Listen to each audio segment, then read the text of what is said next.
در مورد چاکرا میخوام یه توضیح کوچیک بهتون بدم. این تصویر چاکراهای دوستیه. خب شما تو وهله اول میبینید که چاکرای دوم این شخص چقدر فاصله گرفته از مرکزی که باید باشه.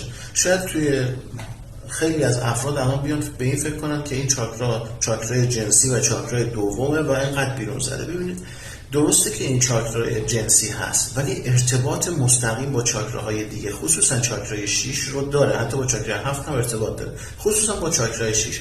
وقتی الان این ارتباط رو اینها با هم دارن، این چاکرا اینجا قرار داره، ما متوجه میشیم که این شخص دقیقا مشکلش توی خونش و محل کارشه.